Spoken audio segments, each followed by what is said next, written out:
ಜಾನ್ಸಿ ನಿಮ್ ಬಗ್ಗೆ ಇಷ್ಟೆಲ್ಲ ಹೊಗಳ್ತಾ ಇದ್ದಾಳೆ ಅಂದ್ರೆ ಅವಳಿಗೆ ನೀವು ಎಷ್ಟೆಲ್ಲ ಪ್ರೀತಿ ಸಂಸ್ಕಾರ ಕೊಟ್ಟಿದ್ದೀರಾ ಅಂತ ಇದ್ರಲ್ಲಿ ಅರ್ಥ ಆಗುತ್ತೆ. ನಿಜ ಹೇಳ್ಬೇಕಂದ್ರೆ ಅವಳಿಗೆ ಆತರ ಏನು ಮಾಡಿಲ್ಲ, ಯಾವ ಪ್ರೀತಿನೂ ಕೊಟ್ಟಿಲ್ಲ. ಏನ್ ಆಂಟಿ ನೀವು ಅಲ್ಲಿ ಜಾನ್ಸಿ ನಿಮ್ ಬಗ್ಗೆ ನೀವ್ ಎಷ್ಟು ಪ್ರೀತಿ ಕೊಟ್ಟಿದ್ದೀರಾ ಅಂತ ಅವ್ರ ಅಭಿಪ್ರಾಯ ಹಂಚ್ಕೊಳ್ಬೇಕಾದ್ರೆ ನಿಮ್ದು ಎಷ್ಟು ದೊಡ್ಡ ಮನ್ಸು ಅಂತ ಅಲ್ಲೇ ಅನ್ನಿಸ್ತಾ ಇತ್ತು. ಆದ್ರೆ ಇಲ್ಲಿ ನೋಡಿದ್ರೆ ನೀವು ಅಷ್ಟೆಲ್ಲ ಪ್ರೀತಿ ಕೊಟ್ಟು ನೆನಪುಗಳನ್ನ ಕೊಟ್ಟು ಏನು ಮಾಡೇ ಇಲ್ಲ ಅಂತ ಇದ್ದೀರಲ್ಲ ಆಂಟಿ. ನಿಜ ಹೇಳ್ಬೇಕು ಅಂದ್ರೆ ನಿಮ್ ಬಗ್ಗೆ ಗೌರವ ಇನ್ನೂ ಜಾಸ್ತಿ ಆಗೋಯ್ತು ನಮ್ಗೆ ಆಂಟಿ. ನೀವ್ ಎಷ್ಟು ದೊಡ್ಡ ಮನ್ಸು ಅಂತ ಈಗ ಅರ್ಥ ಆಗ್ತಾ ಇದೆ. ಸೂಪರ್ ಆಂಟಿ ನೀವು.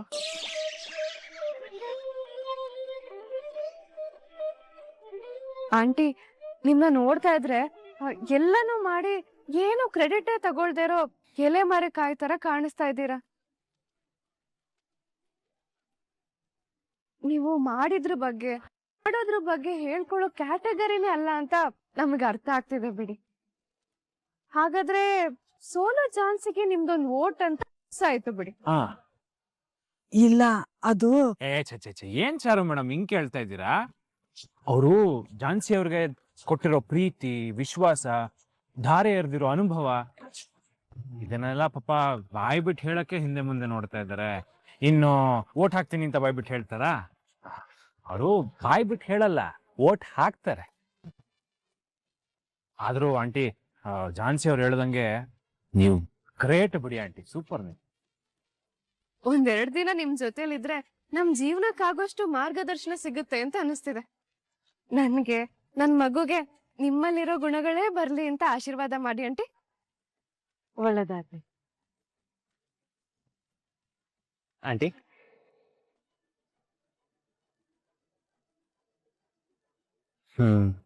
ಈ ಕತೆ ಮುಗೀತು, ಓಟ್ ಬೀಳುತ್ತೆ, ಮುಂದಿನ ಕೆಲಸ ಮಾಡೋಣ.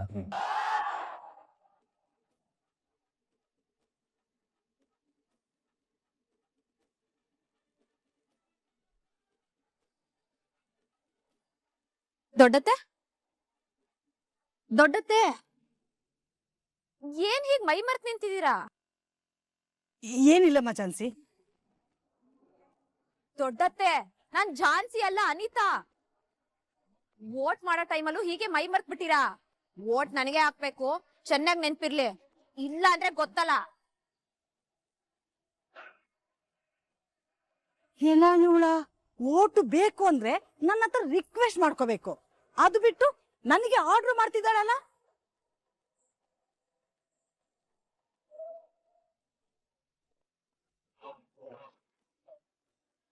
ದೊಡ್ಡ ಮಾವ, ನೀನಾ? ಏನ್ ಸಮಾಚಾರ? ಎಲೆಕ್ಷನ್ ವಿಷಯ ಬಿಟ್ಟು ಬೇರೆ ಏನಿದೆ ದೊಡ್ಡ ಮಾವ? ಓಹೋ, ಈ ಮನೆ ಮನೆ ಪ್ರಚಾರ ಅಂತ ಹೇಳ್ತಾರಲ್ಲ, ಹಾಗೆ 1 to 1 ಮೀಟ್ ಮಾಡಿ ಪ್ರಚಾರ ಮಾಡ್ತಾ ಇದೀಯಾ? ಹೌದು ದೊಡ್ಡ ಮಾವ. ಅಟ್ಲೀಸ್ಟ್ ಒಂದ್ ವೋಟ್ ಆದ್ರೂ ತಗೋಬೇಕಲ್ವಾ? Correct correct. ಆದ್ರೂ ಇದೊಂಥರ ವ್ಯರ್ಥ ಪ್ರಯತ್ನ ಅಂತ ನನ್ನ ಅನಿಸಿಕೆ.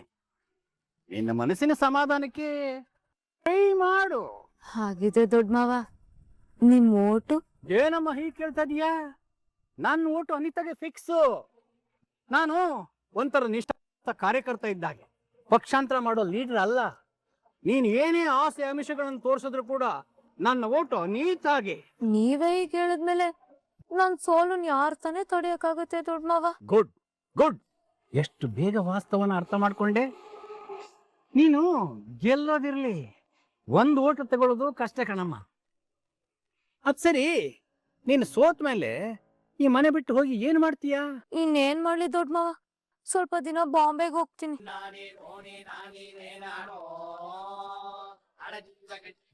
ಏನ್ ದೊಡ್ಡ ಮಾವ, ತುಂಬಾ ಖುಷಿಯಾಗಿದ್ದೀರಾ? ಏನ್ ವಿಷಯ? ಬಿಡಮ್ಮ, ಬಾಂಬೆ ಅಂತ ಹೆಸರು ಕೇಳಿದ ತಕ್ಷಣ ಮನ್ಸಲ್ಲಿ ಏನೋ ಒಂಥರ ಪುಳಕ, ಹಳೆ ನೆನಪುಗಳು, ಅದೆಲ್ಲ ಬಿಡಮ್ಮ.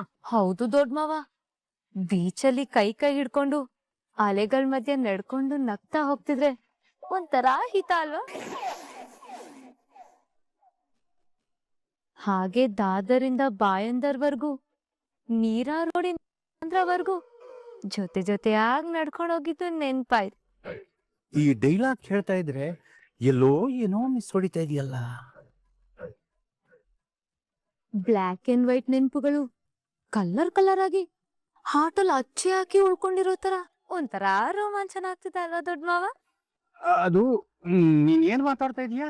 ಏನಿಲ್ಲ ದೊಡ್ಡ ಮಾವ, ನನ್ಗೆ ಬಾಂಬೆ ಮಿಠಾಯಿ ನೆನ್ಪಾಗ್ತಿತ್ತು.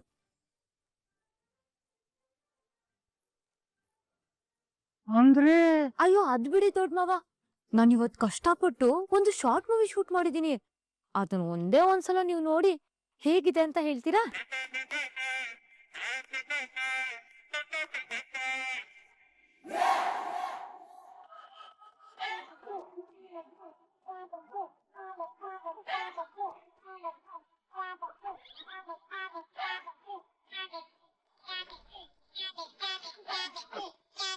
ನನಗಿಲ್ವಾ? ನಾನೇ ಕೊಡ್ಬೇಕಾ?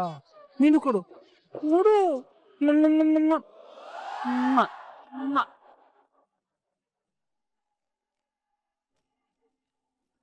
Hello ma'am. ಬೇಬಿ ವಿವೇಕ್ ನಿನ್ನ ಮದ್ವೆ ಆಗ್ತಾ ಇರೋನು. ಅವನನ್ನ ಮೀಟ್ ಮಾಡ್ಬೇಕು ಅಂದಾಗ್ಲೂ ಕುಡ್ಕೊಂಡ್ ಬರ್ಬೇಕಾ? ಯಾಕೆ ಬೇಜಾರ್ ಮಾಡ್ದೆ? ವಿವೇಕ್ ಫಾರಿನ್ ಅಲ್ಲಿ ಇದ್ ಬಂದವನು, ಡ್ರಿಂಕ್ಸ್ ಮಾಡದೆ ಇರ್ತಾನ? ಮಾಮ್ ಪ್ಲೀಸ್, ಡ್ರಿಂಕ್ ಸ್ಮೆಲ್ ಬಂದ ತಕ್ಷಣ ನನಗೆ ವಾಂತಿ ಬರುತ್ತೆ.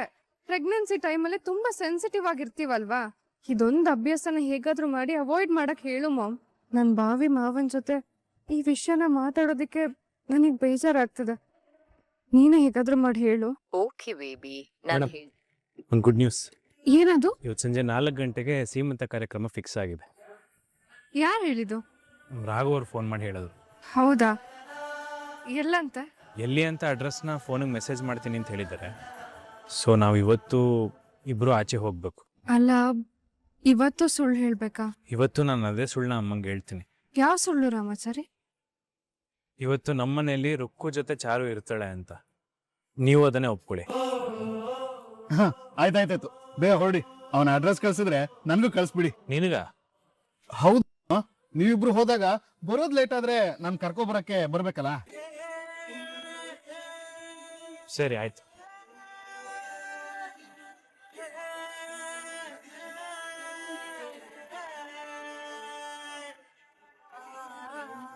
ನಮ್ಮತ್ಕೆ ಸೀಮಂತಕ್ಕೆ ನಾನ್ ಬರೋದ್ ಬೇಡ್ವಾ? ಹೇಗಿದ್ರು ಸುಳ್ಳು ಹೇಳ್ತಾ ಇದ್ರ ನಾನು ಪೂಜೆ ಇದೆ ಅಂತ ಸುಳ್ಳು ಹೇಳ್ಕೊಂಡ್ ಬರ್ತೀನಿ. ಆದ್ರೆ ನಿಮ್ಗಿಂತ ಮುಂಚೆ ನಾನು ಅಲ್ಲಿರ್ತೀನಿ.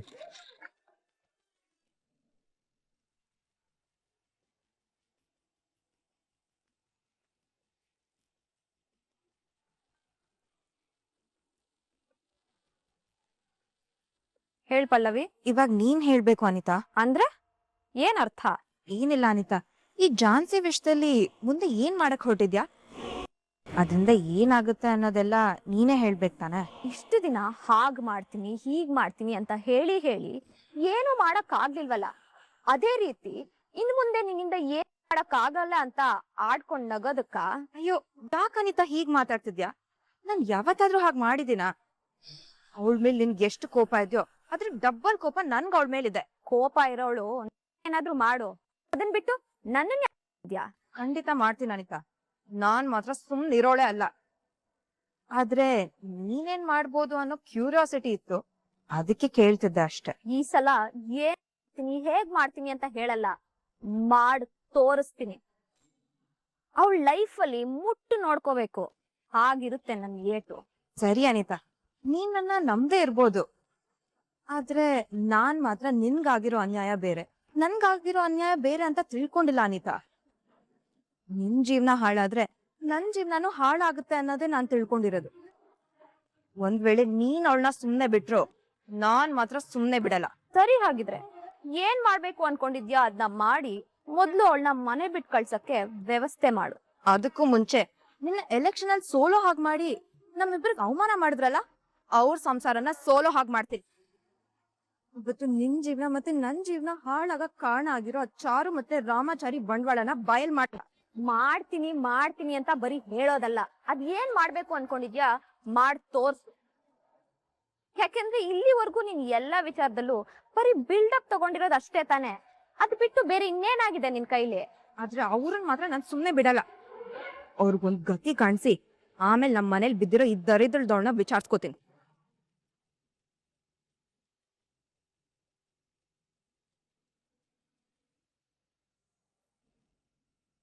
ರಾಮಾಚಾರಿ ಅವರೇ, ನಾನು ಸೀಮಂತ ನಡೆಯೋ ಜಾಗದ ಲೊಕೇಶನ್ ಕಳಿಸಿದ್ದೀನಿ. ನೀವು ನಿಮ್ಮ ಶ್ರೀಮತಿ ಚಾರು ಅವ್ರನ್ನ ಕರ್ಕೊಂಡು ಕರೆಕ್ಟ್ ಟೈಮಿಗೆ ಬಂದ್ಬಿಡಿ.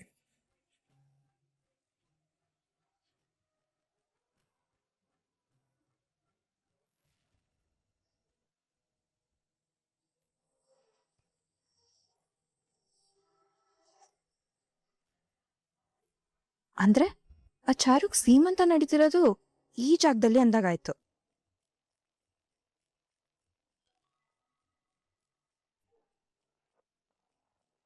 ಇದನ್ನ ರುಕ್ಕು ಕಳ್ಸಿದ್ರೆ ಸಾಕು, ಮುಂದೇನ್ ಮಾಡ್ಬೇಕು ಅವಳೇ ಮಾಡ್ತಾಳೆ. ಆಮೇಲೆ ನಿಮ್ಗಳ ನಾಟ್ಕಣು ಹೊರಗ್ ಬರುತ್ತೆ.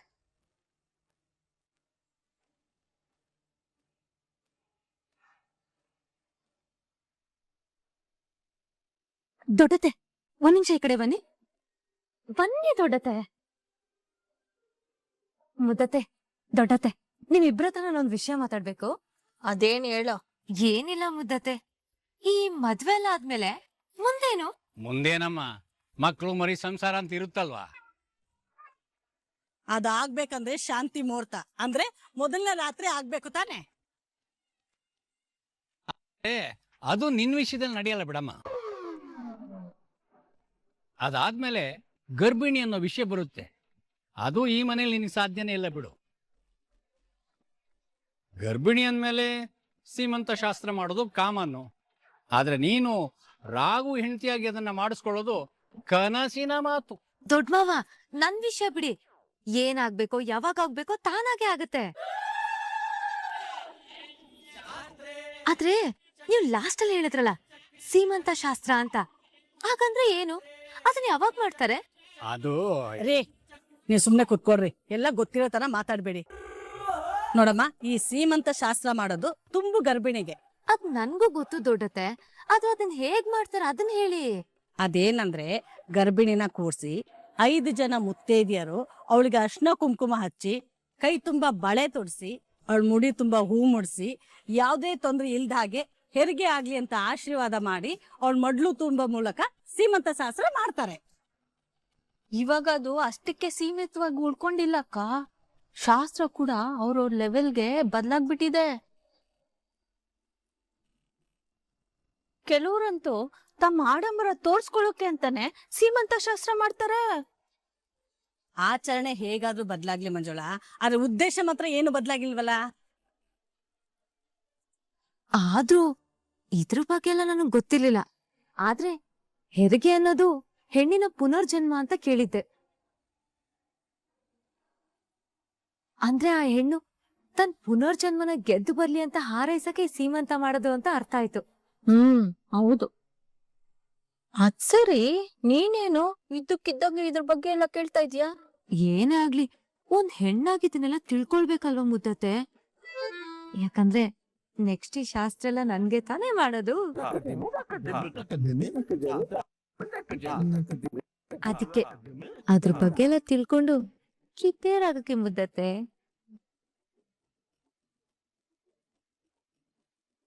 ಇವಳು ಯಾವುದನ್ನು ಸುಮ್ನೆ ಕೇಳಿ ತಿಳ್ಕೊಳ್ಳೋಳು ಅಲ್ಲ. ಈಗೆಲ್ಲ ತಿಳ್ಕೊಳ್ತಾ ಇದ್ದಾಳೆ ಅಂದ್ರೆ ಇದ್ರ ಹಿಂದೆ ಏನೋ ಬಲವಾದ ಕಾರಣ ಇದೆ. ಅದು ಏನಾಗಿರ್ಬಹುದು?